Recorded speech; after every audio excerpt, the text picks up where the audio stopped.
ରୁହ, ତମ ହାତ ଥରୁଛି। ତାମାନେ ତମକୁ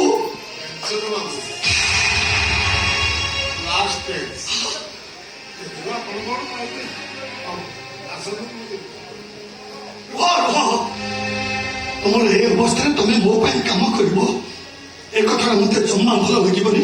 ତମେ ଏଥର ଆସିପାର। କିଛି ଖାଇନି, ମତେ ଦୟା କରନ୍ତୁ ବାବୁ। ଠିକ ଆପଣଙ୍କ ଭଳି ଜଣେ ବାବୁଙ୍କର ବ୍ୟାଙ୍କ ନଉଥିଲି, ରଖୁ ରଖୁ ଟିକେ ଅନେଇ ଗଲା। ବାବୁ ପଇସା ତ ଦେଲେନି, ପଇସା ମାଗିବାରୁ ଥକାଟେ ମାଇଲେ ଅଧଘଣ୍ଟା କରି ଉଠିଲି। ଆମର ଟିକେ ପଇସା ଦେଲେ ଖଣ୍ଡେ ପାଉରୁଟି ଆଣିକି ଖାଦ୍ୟ କିଛି ଖାଇବି।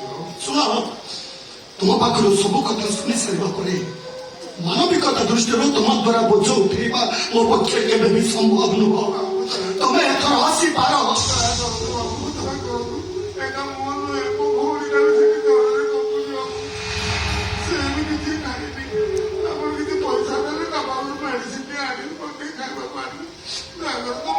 ଆଚ୍ଛା, ତମେ ଏତେ ଅସୁବିଧାରେ ଚଳୁଛ, ତୁମର କଣ ନିଜ ଲୋକ କେହି ନାହାନ୍ତି ମୁଠାଏ ଖାଇବାକୁ ଦେବାକୁ? ସମସ୍ତେ ଥିଲେ, ଏବେ ଯୋଉମାନେ ଅଛନ୍ତି ସେମାନଙ୍କ ପାଇଁ ମୁଁ ଅଦରକାରୀ ହଡ଼ା ବଳଦ ପାଲଟି ଯାଇଛି।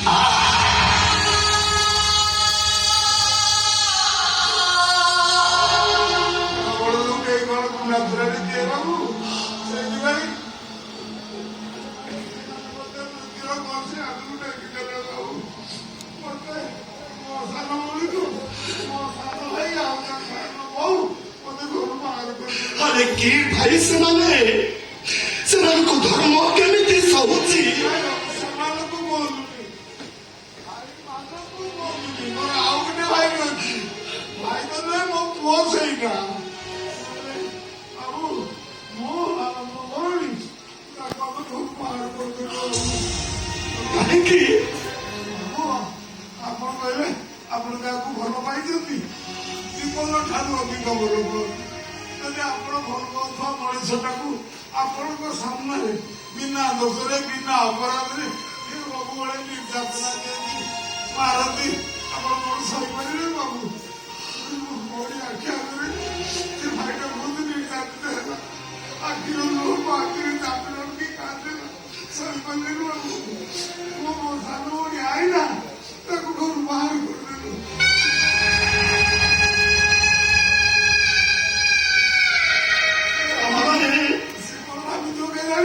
ଆମେ ତା ଭଲ ପାଇ କହିଛୁ।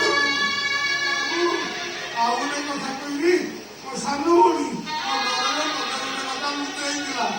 ସେ ମନେ ମନେ ଆଉ ଗୋଟେକୁ ଭାରି ଭଲ ପାଉଥିଲା। ଏମିତିକି ତାକୁ 3 ଦିନ ହେଲା ଜ୍ୱର, କମ୍ପୁଛି, କିଛି ଖାଇନି, ତାରି ଭିତରେ ବି ସେ ଅଲଗା ହଉଛି। ସେ କାହିଁକି ଆମ କଥା ଶୁଣିବ? 7 ମାସ ହେଲା ଗଲାଣି, ଏମିତି ଗୋଟାଏ ମୁହୂର୍ତ୍ତ ନାହିଁ ଯୋଉ ମୁହୂର୍ତ୍ତରେ ତମେ ମାନେ ମନେ ନ ପଡୁଛ, ଏମିତି ଟୋପାଏ ଲୁହ ନାହିଁ ଯେ ଆଖିରୁ ବାହାରି ଓଠରେ ବଜିଛି, ଯୋଉଥିରେ ତମ ନାଁ ଲେଖା ନ ହୋଇଛି। ଏମିତି ଗୋଟାଏ ସ୍ପନ୍ଦନ ନାହିଁ ଯେ ତମ ନାଁ ନ କହି ସ୍ପନ୍ଦିତ ହୋଇଛି। ଆପଣ ତୁମର ସେଇ ସାନ ପୁଅ ଆଲୋ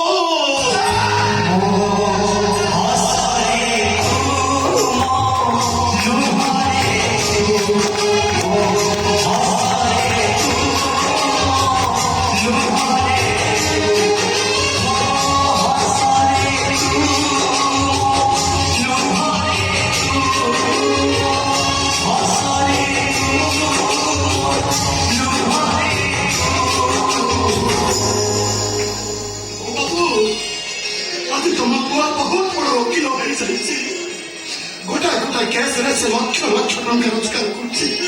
ମୁଁ ସତ କହୁଛି ବାବୁ, ମୁଁ ଯେବେଠୁ କୋର୍ଟ ଗଲାଣି ବାକି ସବୁ ଓକିଲଙ୍କ ହାତ ବନ୍ଦ।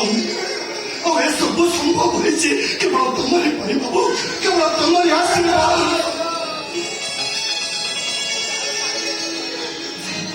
ବାବୁ, ମୁଁ ଆଇନ ବିଦ୍ୟାରେ କୋଉଠି ଅଛନ୍ତି? କହିଲେ ଦେ କଣ କରିବ କୋଉଠି ଅଛି ଏଇ ସେଇଠି ଶୋଇଥିବ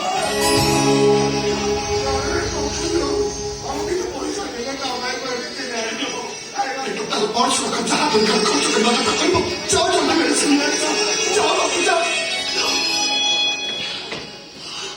ଆଇନା ଦିଦି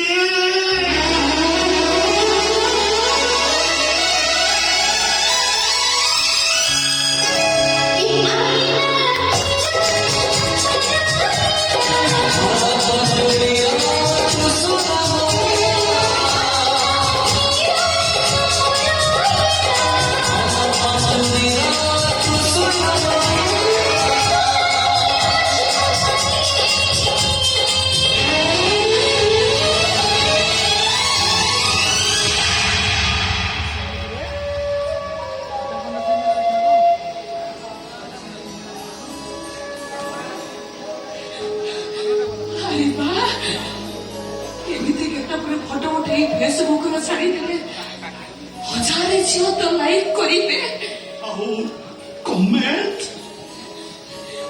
वन के अधिक ଆଉ ସେ ଲାଇକ୍ ଭିତରେ ଗୋଟେ ନାଲି କଲରର ପାନ ପତ୍ର ନିଶ୍ଚୟ ଥିବ ଥିବ ନା हो कि या भीतर गर्लफ्रेंड भी जोगानी कर सकलानी କି କଥା ଏ ଆଲୋକ ମିଶ୍ର କଣ ଆଉ ଗରିବ ହେଇ ଅଛି ଯେ ତାକୁ ଗାର୍ଲଫ୍ରେଣ୍ଡ ମିଳିବେନି ଏବେ ପରା ତା ପଛରେ ଝିଅମାନଙ୍କର ଲମ୍ବା ଧାରି ये रिश्ता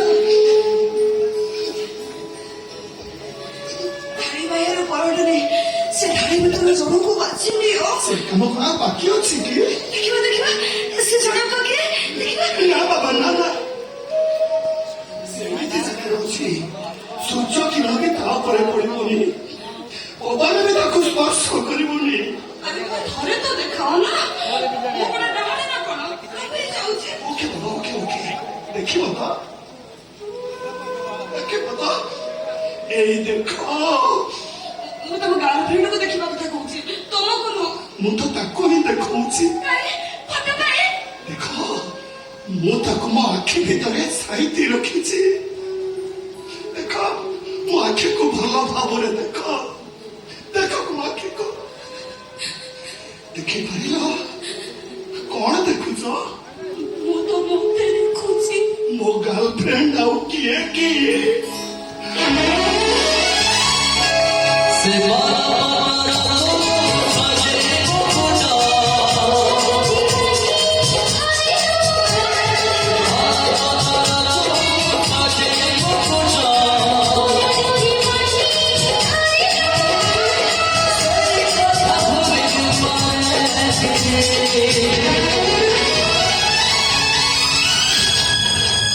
ক্ষমা করিবে হয় না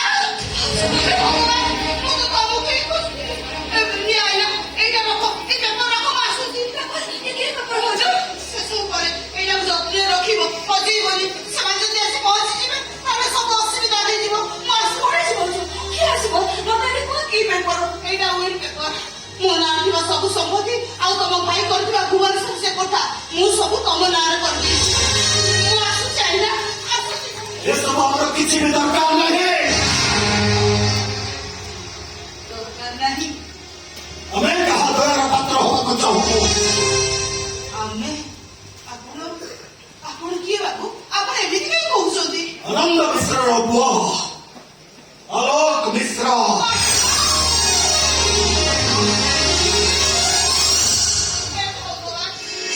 ମୁଁ ତ ଭାବିଥିଲି ତୋ ସହିତ ମୋର ଆଉ ଦେଖା ହବନି ଦେଖିଲୁ ଠାକୁର କେତେ ମହାନ ତୋ ସହିତ ବି ଦେଖା ହେଇଗଲା ମୋର କିଛି ଅଫସୋସ ନାହିଁ ଏଥର ମୁଁ କୁଆଡ଼େ ଯାଉଛନ୍ତି ଆହୁତି ମ୍ୟାଡାମ କହିଲି ନା ଆମେ କାହା ଦୟାର ପାତ୍ର ହବାକୁ ଚାହୁଁ ଏଇ ଯାଅ କେମିତି ରହୁଛି ଏଇ ତାର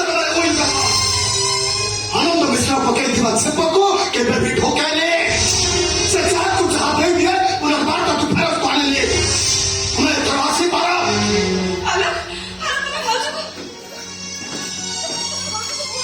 ଏଇଟା ଠିକ ବିବାହ କରିବାର 20 ବର୍ଷ ପରେ ସଂସାର କରିବାର 20 ବର୍ଷ ପରେ ସ୍ୱାମୀକି ସନ୍ଦେହ କରିବା ଠିକ ଜୀବନକୁ ଅଧିକା ଭଲ ପାଉଥିବା ଗୋଟେ ସରଳ ନିରୀହ ସ୍ୱାମୀକି ବିନା କାରଣରେ ଛାଡ଼ କରିଦେବା ଠିକ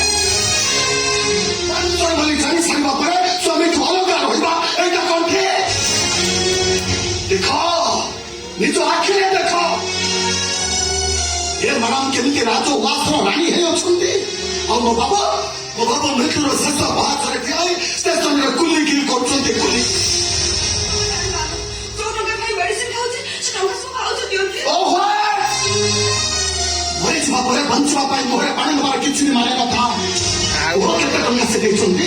ଯେତେ ଟଙ୍କା କହିବେ ସୁଧ ମୂଳ ସହ ମୁଁ ତାଙ୍କୁ ଏବେ ପରିଶୋଧ କରିବି। କୁହ କେତେ ଟଙ୍କା ଦେଇଛନ୍ତି?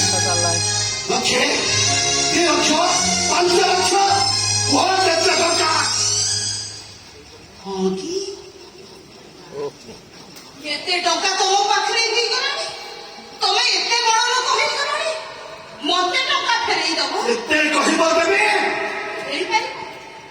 ଦେଇପାରିବ ମୋ 20 ବର୍ଷ ସେ ଦିନ ସବୁ ଯୋଉ ଦିନ ଗୁଡାକ ମୁଁ ତମମାନଙ୍କ ପାଇଁ ରୋଷେଇ ଘରେ ବି ଦେଇପାରିବ ମୋ 20 ବର୍ଷର ରାତି ସବୁ ଯୋଉ ରାତିର ଅନିଦ୍ରା ରହି ମୁଁ ତମ ଦେହରୁ ଖସି ଯାଇଥିବା ବେଡସିଟ୍ ଘୋଡ଼େଇଛି, ତମ ରୁମର ଲାଇଟ୍ ଅଫ୍ କରିଛି, ତମ ଫ୍ୟାନ୍ ସ୍ପିଡ୍ ବଢେଇଛି। ଦେଇପାରିବ ମୋ ଭକ୍ତା ପେଟରେ ଯନ୍ତ୍ରଣାରେ ମରିଯାଇଥିବା ସେ ଇଚ୍ଛା ସବୁ ତମ ପେଟ ପିଇବାକୁ ଯାଇ ମୁଁ ଉପାସ ରହିଛି। ଗୋଟେ ଚାକରାଣୀ ବି ଟଙ୍କା ନେଇ ତାହା କରିପାରିଥାନ୍ତା ମ୍ୟାଡାମ। ମାନେ ମୁଁ ଚାକରାଣୀର ତ ହୃଦୟ ଅଛି ଆଜ୍ଞା। ମାଲିକର ଦେହ ଖରାପ ହେଲେ ମାଲିକ ଘୋଡ଼ା ପାଖରେ ଜଗି ବସିଥାଏ।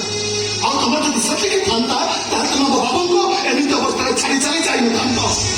ଆରେ ତମେ ପରା ସେଇ ମାଟିର ନାରୀ। ଓ ମାଟିର ନାରୀ ସୀତା ଦେବୀ ସ୍ୱାମୀଙ୍କ ସହିତ ବନବାସ ଯାଇପାରନ୍ତି। ଓ ମାଟିର ନାରୀ ସତୀ ଅନୁସୟା ସ୍ୱାମୀ ସୁଖ ପାଇଁ ଲକ୍ଷ୍ୟରେ ବେଚାର ଗୋଡ଼ ଧରିପାରନ୍ତି। ତାକୁ କହିବାକୁ ଦିଅ କୋଟ ପ୍ୟାଣ୍ଟ ଟାଏ ପିନ୍ଧିଛି, ପଇସା ବାଲା ହେଇଯାଇଛି, ତାକୁ କହିବାକୁ ଦିଅ। ଗୋଟାଏ କଥା ଶୁଣି ରଖ ହଉଛି ମ୍ୟାଡାମ, କେବଳ ତମରି ପାଇଁ ମୋ ବାବୁ ମରିବେ। ଆଉ ମୋ ବାବୁ ମରିଯିବା ପରେ ତମେ ଠିକ ଅନୁତାପ କରିବ ସ୍ୱାମୀ ଶବ୍ଦର ଅର୍ଥ କଣ। ମୋ ବାବୁ ଜଣେ ଭଲ ସ୍ୱାମୀ ଥିଲେ କି ନାହିଁ? କିଛି ହବନି ମୋର, କାହିଁକି ନା ସେତେବେଳକୁ ମୁଁ ଆଉ ନଥିବି। ଯୋଉଠି ଥିଲେ ବି ପସ୍ତାଇବ ତମେ। ତମେ ମୋ ବାବୁଙ୍କୁ ଯେତିକି କଷ୍ଟ ଦେଇଛ ତାଠୁ 10 ଗୁଣା ଅଧିକା କଷ୍ଟ ପାଇବ ତମେ। ସେ ସମୟ ବି ମୋ ପାଇଁ ଆସିବନି। ଆସିବ ଅବଶ୍ୟ ଯନ୍ତ୍ରଣାରୁ ପରେ ଆସିବ। ମରିବ ତ ନିଶ୍ଚିତ, କିନ୍ତୁ ଛଟପଟ ହେଇ ମରିବ ତମେ। କଷ୍ଟ ଦେଇଛ କଣ୍ଟାର ଆଘାତ ସହିବ। ଯନ୍ତ୍ରଣା ଦେଇଛ ଜୀବନର ଅନ୍ୟ ନାମ ଯନ୍ତ୍ରଣା, ଏ ସତ୍ୟର ଅନୁଭବୀ ହବ ତମେ। ବେଇମାନି କରିଛ ବିଶ୍ୱାସଘାତକତାର ବିଷ ପିଇ ଅବଶ ହବ ତମେ। ମୃତ୍ୟୁର ଦ୍ୱାରକୁ ଠେଲି ଦେଇଛ ଅରଣ୍ୟ ମହିଷୀର ଶିକାର ହବ ତମେ। ମନେ ରଖ।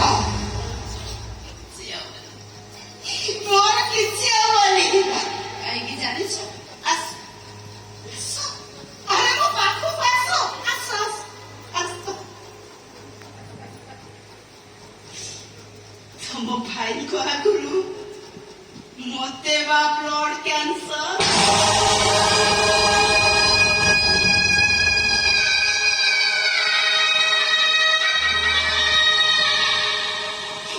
ମୁଁ ଜାଣି ଶୁଣି ତାଙ୍କଠୁ ଦୂରେଇ ଯାଇଥିଲି, କାହିଁକି ନା ଯନ୍ତ୍ରଣାଟା ଏକୁଟିଆ ବେଳେ ଯେତିକି କଷ୍ଟ ଦିଏ ନିଜ ଲୋକ ପାଖରେ ସେ ଯନ୍ତ୍ରଣାଟା 4 ଗୁଣ ବଢିଯାଏ। ତମେ ହଁ, ମୁଁ ଜାଣି ଶୁଣି ତାଙ୍କ ପାଖରୁ ଦୂରେଇ ଯାଇଥିଲି, କାହିଁକି ନା ମୋର ଏମିତି ହେଇଛି ବୋଲି ଜାଣିଥିଲେ ମୋ ଆଗରୁ ତମ ଭାଇ ମରି ଯାଇଥିଲା।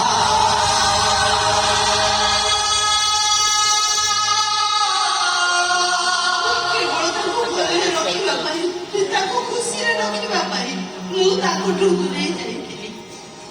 ତମେ ମାନେ ଏଇଆ ଭାବୁଛ ନା ମୁଁ ତାକୁ ସନ୍ଦେହ କରି ଡିଭୋର୍ସ ଦେଲି?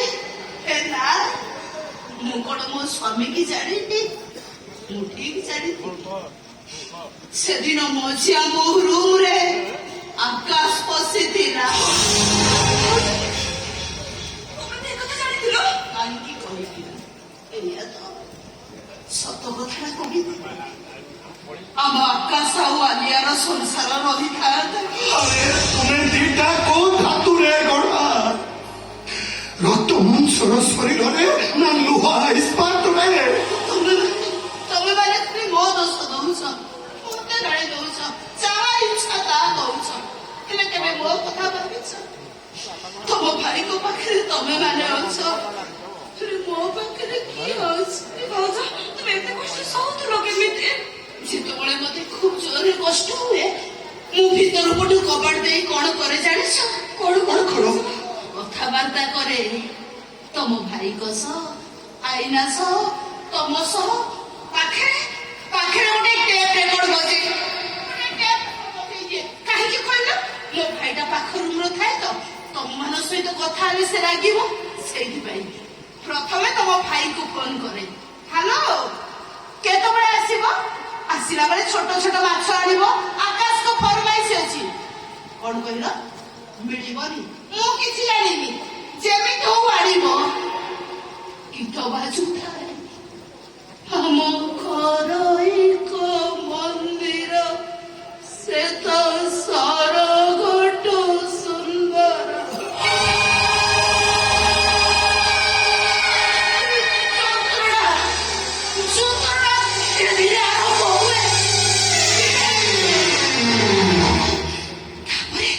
ତାପରେ ଆଇନାକୁ ଫୋନ କରେ ହ୍ୟାଲୋ ଆଇନା କଲେଜରୁ କେତେବେଳେ ଆସିବ କ୍ଲାସ ସରିନି କି କେତେବେଳେ ସରିବ ଠିକ ସମୟରେ ଆସିବ ତାହେଲେ ବସ୍ ଫେଲ୍ ହେଇଯିବ ଗୀତ ବାଜୁଥାଏ ଆମ ଘର ଏକ ମନ୍ଦିର ସେ ତ ସରଗଠୁ ସୁନ୍ଦର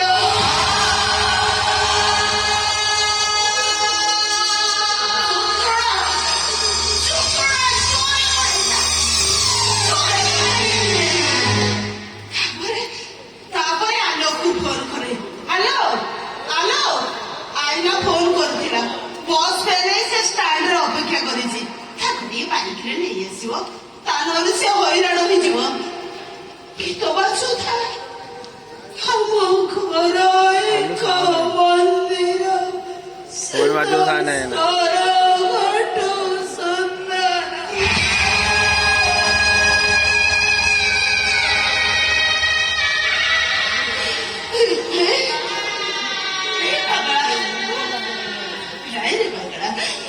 ଏଥିରେ ତୋର କିଛି ଦୋଷ ନାହିଁ ବିଶ୍ୱାସ କର ମୁଁ ଜମା ରାଗିନି ଜମା କାନ୍ଦିନି ଯେତେବେଳେ ବି କାନ୍ଦିଛି ମୋ ଆଖି ଓଦା ହେଇନି କାନ୍ଦିଛି ବିନା ଲୁହରେ ଇଏ ଦୁନିଆର ସବୁଠାରୁ ସୁନ୍ଦର ଯୋଡି କିଏ ଜାଣିଛ ହସ ଆଉ ଲୁହ ଇଏ ଦୁହେଁ କେବେ ବି ଏକାଠି ହୁଅନ୍ତିନି ଆଉ ଯେତେବେଳେ ବି ଏକାଠି ହୁଅନ୍ତି ଜୀବନ ଶୋକ ପାଲଟି ଯାଏ ଏଇ ମୁଁ କାନ୍ଦୁଛି ପୁଣି ତମ ମାନଙ୍କୁ ଦେଖିଲେ ହସୁଛି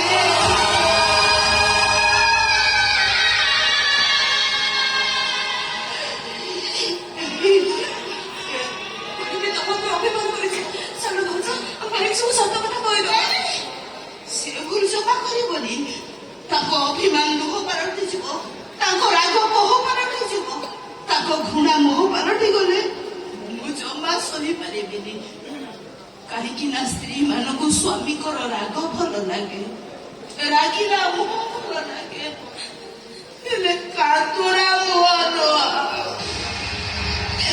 ଜମା ନୁହଁ ମୋର ଗୋଟେ କଥା ରଖିବ ଆଉ ତମମାନଙ୍କ ସହିତ ମୋର ଦେଖା ହବ କି ନାହିଁ ମୁଁ ଜାଣିନି ଆଜି କାହିଁକି ମୋର ଭାରି ଇଚ୍ଛା ହଉଛି ତମମାନଙ୍କୁ ଟିକେ ମୋ କୋଳରେ ଧରିବା ପାଇଁ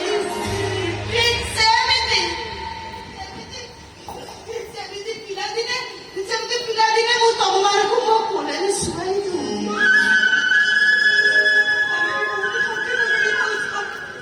ପିଲାଦିନେ ତମକୁ ପଚାରୁଥିଲ ନା କେବେ ବଡ ହବ ଆଜି ଭାବୁଛୁ ସେଇ ପିଲାଦିନ ଭଲ ଥିଲା ଯଦି ସେମିତି ସମ୍ଭବ ହୁଅନ୍ତା